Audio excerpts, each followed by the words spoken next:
इधर देखिए क्लास 10 में साइंस एंड टेक्नोलॉजी इस चैप्टर के अंतर्गत इफेक्ट ऑफ इलेक्ट्रिक करंट, ठीक है। इसके पहले हमने बेसिक कंसेप्ट पढ़े थे इसका। आज पढ़ेंगे heating effect. Heating effect,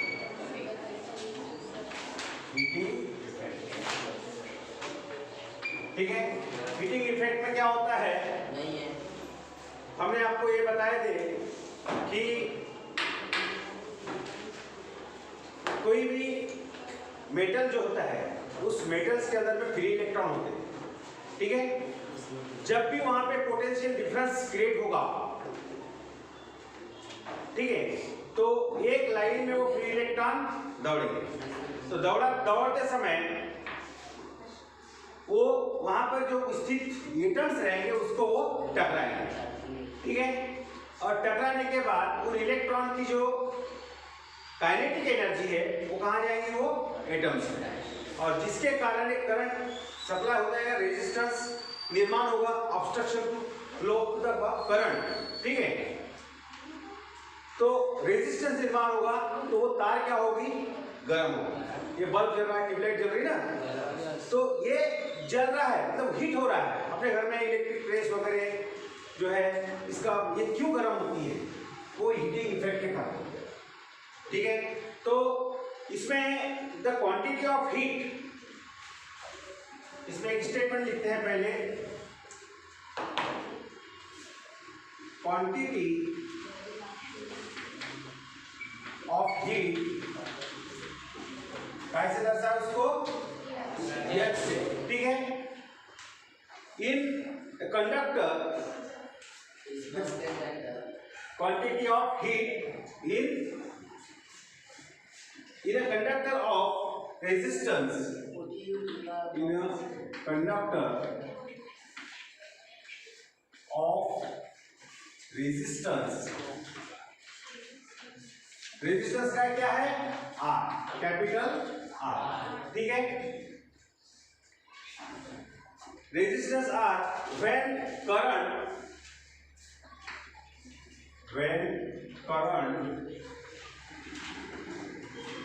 flow, current क्या दर्शाएंगे अपन, I से, ठीक है। बात नहीं, when current flow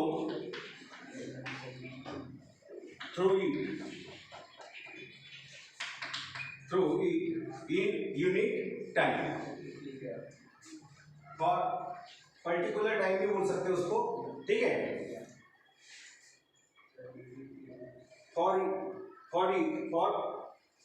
time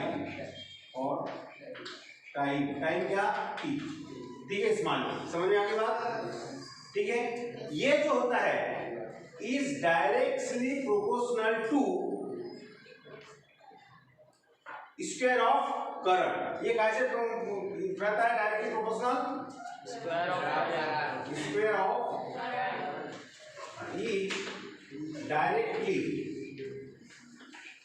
directly proportional to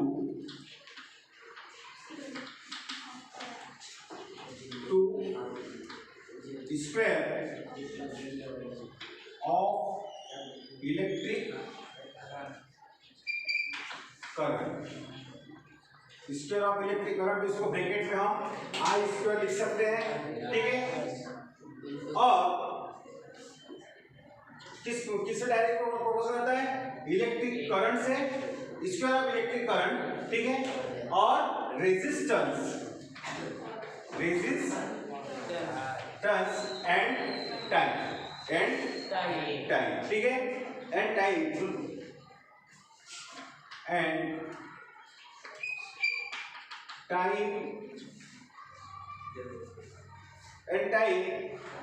we for which current flow, for which current flow, ठीक है। ये स्टेटमेंट को समझो पहले, ठीक है। तो हम इसको इस प्रकार से भी लिख सकते हैं, heat is equal to I square into R into T. अब ये इक्वेशन आया कैसे, इसकी डेरिवेशन हमको निकालना पड़ेगा। ठीक है, इधर ध्यान दो, चलने कर बेटा, इस बात को पहले स्टेटमेंट को समझो। ठीक है, द क्वांटिटी ऑफ हीट, जब कंडक्टर्स में से अगर इलेक्ट्रिक करंट फ्लो करेंगे तो वहां पे हीट निर्माण होगी, तो क्या होगी, यस। ठीक है, वहां पे जो करंट सप्लाई होगा या वहां पे जो रेजिस्टेंस आएगा, जब फ्लो होगा इलेक्ट्रॉन जाएंगे तब उसको ऑब्स्ट्रक्शन आएगा ना, तो वो होगा क्या, आर। फिर उसके बाद में करंट वहां से फ्लो होगा, क्या है, आई। ठीक है, flow through for time T, यानी कितने समय तक वहां पे करंट फ्लो हुआ, ये भी ध्यान रखना पड़ेगा ना। फिर उसके बाद में ये सब तीनों चीजें, ये सब चीजें किसके डायरेक्टली प्रोपोर्शनल में होते हैं, वो हीट के, मतलब is directly proportional, heat is directly proportional to square of electric current resistance. ठीक है, रेजिस्टेंस मतलब ये आर, ये सॉरी यहाँ पे क्या आएगा, आर आएगा। ठीक है, resistance R and time T for which current flow. ठीक है, तो हम ये हीट के बारे में लिख सकते हैं, heat is equal to I square into R into T.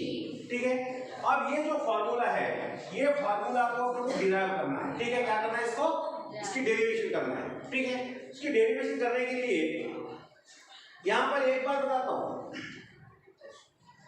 दो तीन चीजें हुई, वर्क भी हुआ, ठीक है, उसके बाद में एनर्जी कंज्यूम हुई और हीट भी जनरेट हुई। ठीक है, तो इन तीनों चीजों के लिए एक ही फार्मूला और उनका तीनों का यूनिट भी क्या रहेगा, एक ही रहेगा। ठीक है, तो वो यूनिट रहेगा जूल। ठीक है, काई के लिए, वर्क, एनर्जी कंज्यूम और हीट जनरेट। ठीक है, इन तीनों का फार्मूला कैसा होगा, सेम होगा। ठीक है, और उसके बाद में उसका यूनिट भी कैसा होगा, सेम होगा। कौन सा यूनिट होगा उसका, जूल। कौन सा होगा, समझ में आ गई बात। ठीक, अब इसके बाद में देखिए, जो बैटरी होती है, सेल्स है ना,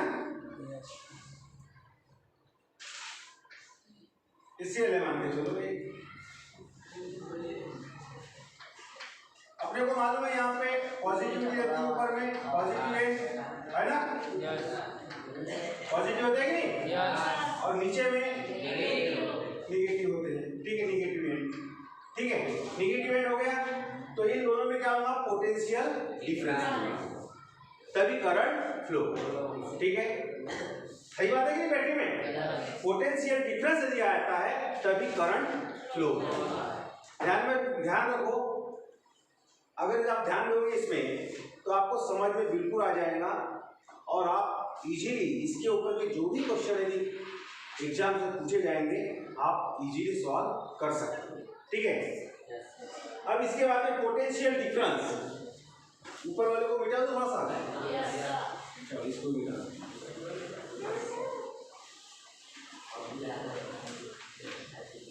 पोटेंशियल डिफरेंस जो है इसमें क्या निर्माण होगा, पोटेंशियल डिफरेंस। पोटेंशियल डिफरेंस काय में दर्शाते हैं, वोल्ट में, है ना। तो पोटेंशियल डिफरेंस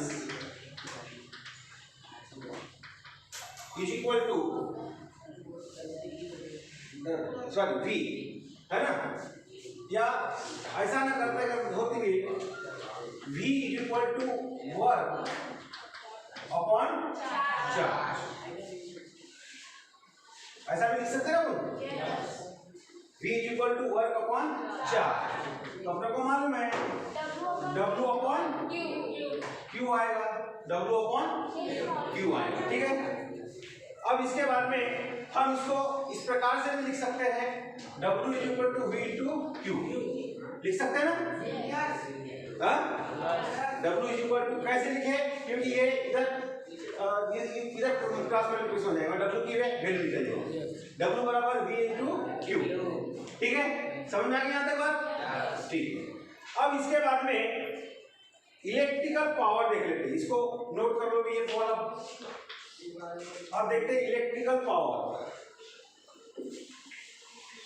जो फार्मूला भी अभी मिला है मैंने, ध्यान रखना, मतलब ये H equal to I square into R into T, ठीक है। इसकी डेरिवेशन कैसी आ रही है वो बना रहे हैं, ठीक है।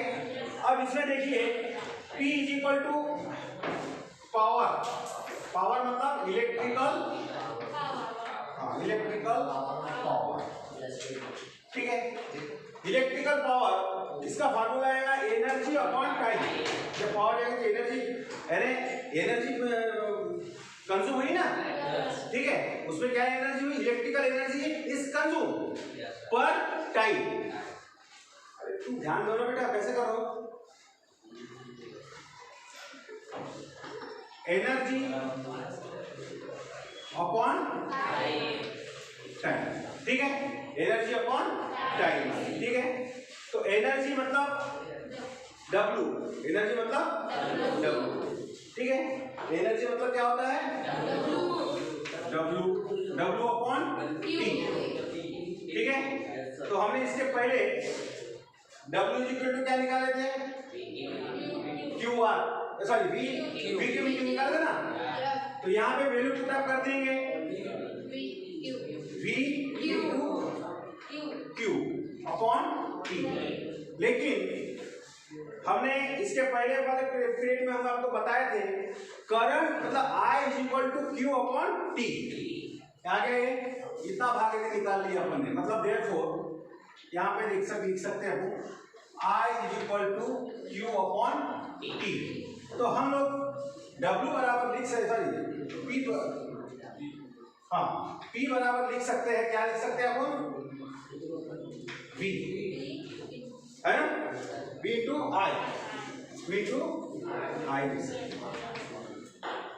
समझ में आया बात?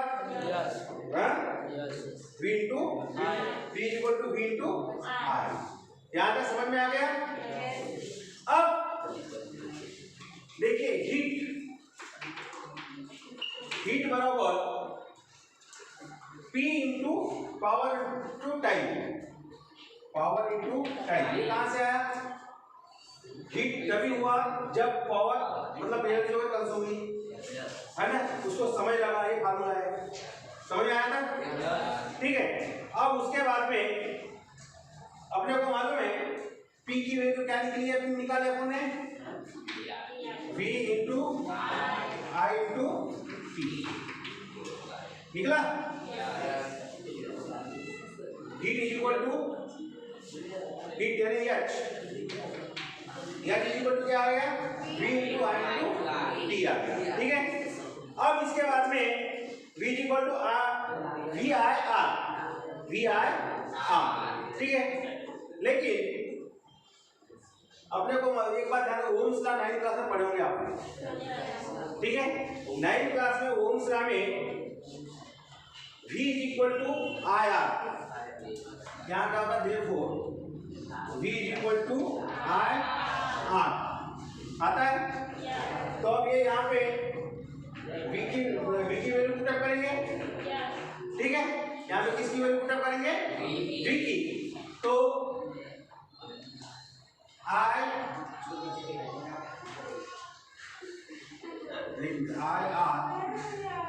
बता रहा हूँ इंटू I इंटू T। तो हम इसको इस प्रकार से लिख सकते हैं, I square R into T, heat बराबर आ गया हो, जो डब्ल्यू स्टेटमेंट बोल लिखा था शुरू स्टार्टिंग में, जब heat is equal to I square into R into T, ये वाली पहली डेरिवेशन आ गई बेटा, ठीक है। पप्पू पास हो गया पहली बार, है ना। तो अब इसी को ही कहते हैं, सुनो, इसी को ही कहते हैं जूल्स लॉ ऑफ हीटिंग। इसको क्या कहेंगे, जूल्स लॉ ऑफ हीटिंग कहेंगे, ठीक है। समझ में आ गई बात? अब इसके बाद में इसके 3 फार्मूले कौन कौन से होते हैं वो देखते हैं, ठीक है। फार्मूला नीडेड, क्या समझ में आ गया? ये बात जब हम डेरिवेशन हम निकाले तो ये डेरिवेशन आ गई, ठीक है। अब उसके बाद में फिर पूछा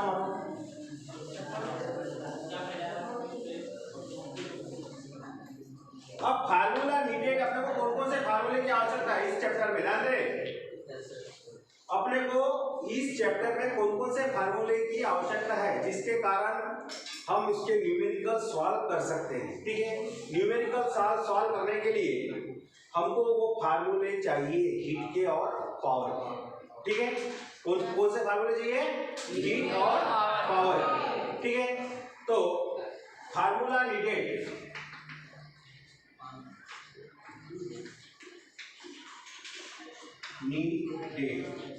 कौन कौन से फार्मूले हैं, ठीक है। तो पहला फार्मूला है अपने को मालूम है H is equal two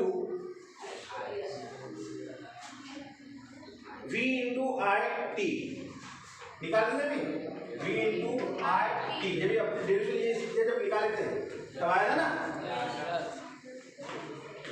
into T, ठीक है। ये वाला फार्मूला आया था। लेकिन हमको मालूम है ओम्स लॉ, ओम्स लॉ क्या कहता है कि V is equal to I R, V is equal to I R मतलब ओम्स लॉ, ठीक है। V इज इक्वल टू कैसा हुआ है अपन ऐसा भी लिख सकते हैं I is equal to V upon R, ठीक है। तो उसको I इधर R जो है इधर ट्रांसफर हो गया तो I R आ गया, ये ओम्स लॉ है ना, ठीक है। अब देखिए यहाँ पे हम इसकी वैल्यू पुट अप करेंगे V की, कहाँ पर? इस V के जगह, इस V के जगह कौन सी वैल्यू पुट अप करेंगे? I R, ठीक है। तो क्या आएगा देखो I R into I into T। हम इसको इस प्रकार से भी लिख सकते हैं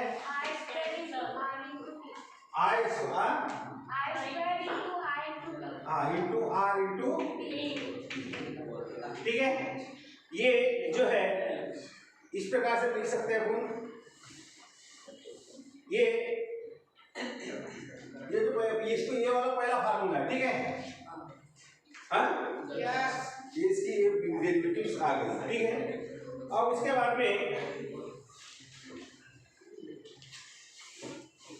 हाँ अब ये निकला ना फार्मूला।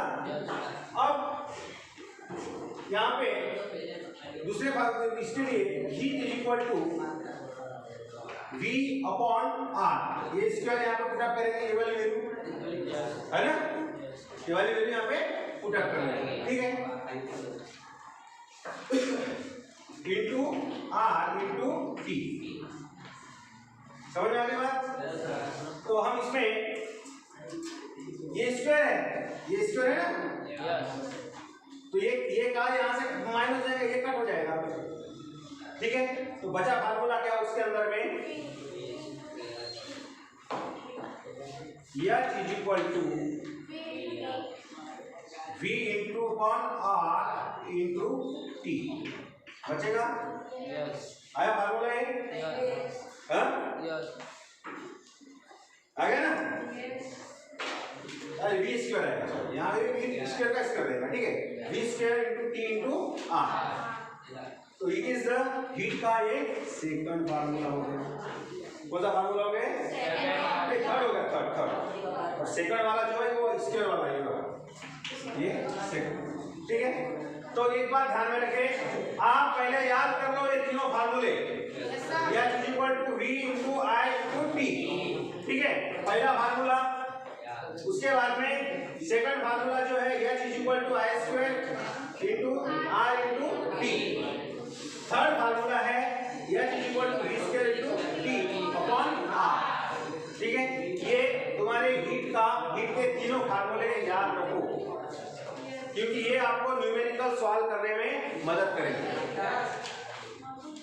लक्ष्य सीधा बैठाओ।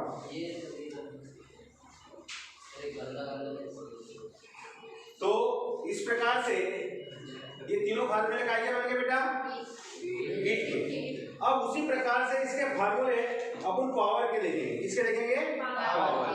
ठीक है, पूछो इसको।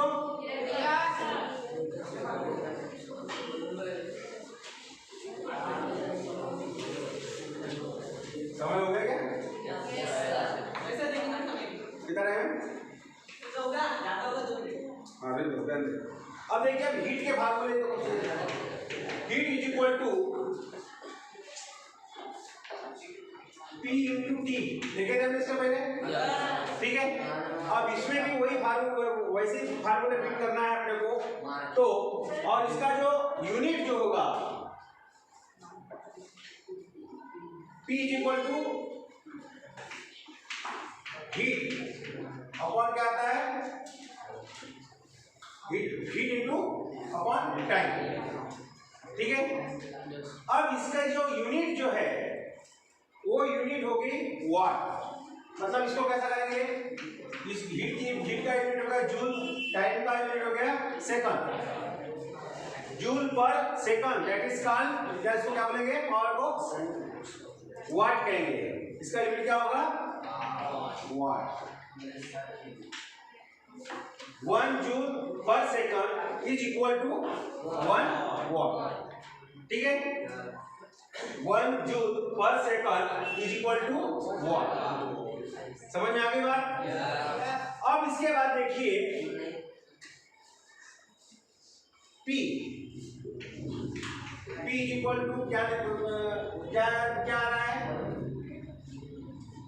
P is equal to V into I, stop V, P is equal to V into I into T आता है। ठीक है, हीट का फार्मूला, हीट की वैल्यू रखें यहाँ पे। ठीक है, अपॉन T है, जैसे का वैसा यहाँ लिखें। ठीक है, तो ये T क्या हो जाएगा? कैंसल आउट हो जाएगा। ये टी क्या हो जाएगा? कैंसल आउट हो जाएगा। तो बचा क्या बेटा? V into I। तो ये हो गया तुम्हारा पावर का पहला फार्मूला। पावर का कौन सा फार्मूला हो गया? पहला फार्मूला हो गया। ठीक है, अब उसके बाद में देखिए P इज इक्वल टू, अब V की वैल्यू पुटअप करना पड़ेगा अपने को। V की वैल्यू पुटअप करना पड़ेगा ना। तो V की वैल्यू क्या आती है? I R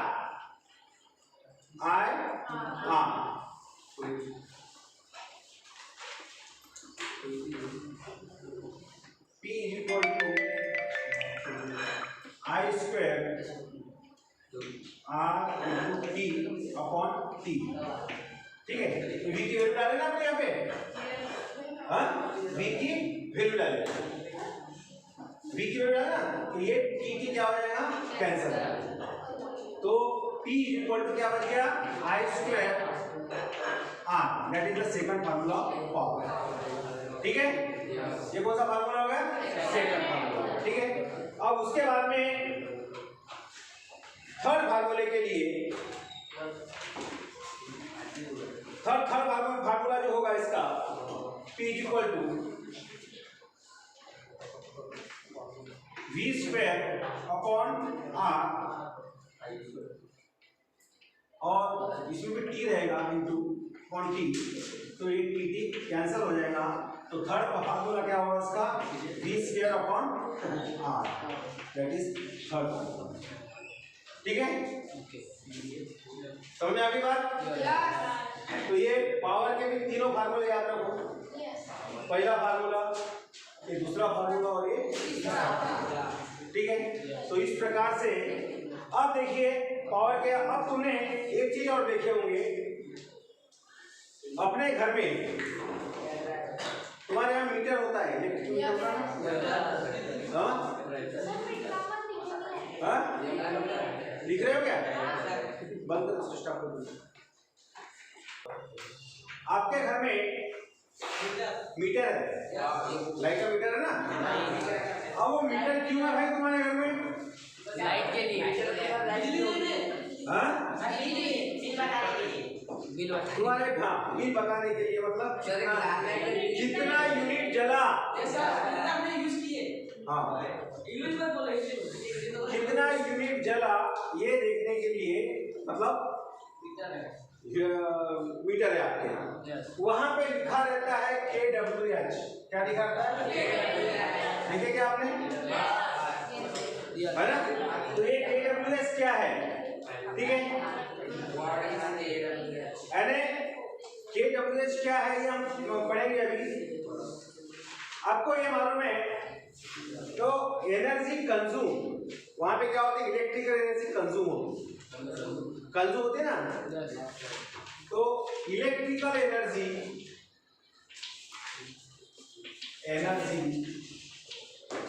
consume is equal to power into time, power into time, बातें बंद करो, पावर इंटू टाइम, ठीक है। अब पावर इंटू टाइम ये है, तो अपने को मालूम है इसका जो यूनिट है पावर का वाट है, क्या है, वाट है, और इसका क्या है, सेकंड, टाइम का क्या है, सेकंड, ठीक है। अब इसको ये हो गया तुम्हारा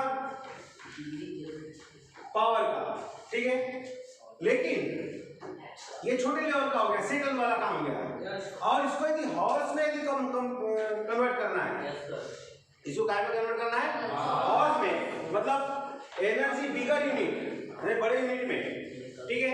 तो हमको क्या काम करना पड़ेगा, देखिए इसको किलोवाट में यदि करना है अपने को, तो किलो मतलब क्या हो गया, के आएगा, ये वाट का क्या आएगा, W आएगा, हाँ, और सेकंड को कन्वर्ट करेंगे हम यह चीज, तो ये आ गया kW, ठीक है, समझ में आ गई बात। अब इसके बाद देखिए इसकी वैल्यू कितनी होती है, के मतलब क्या हो गया, 1000, ठीक है, इनटू, तो 1000 ये जूल, क्या आएगा, इसको जूल लिखेंगे, और पर हॉर में कितने सेकंड हो गए,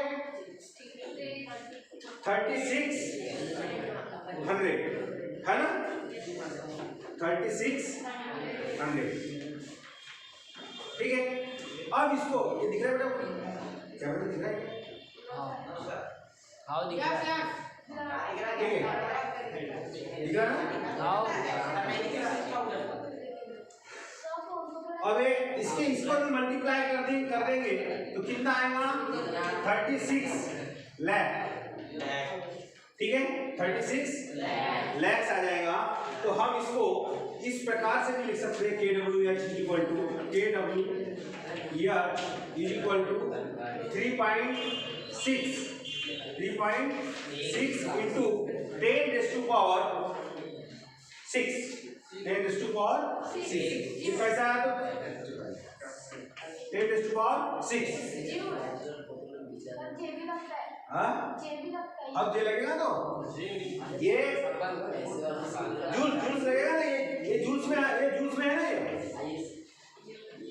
ये जूल्स में है, ठीक है, इसको अपन जे भी कर सकते हैं।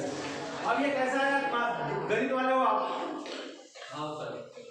1 2 3 4 5 6 के बाद में पॉइंट डाल दिया, ठीक है।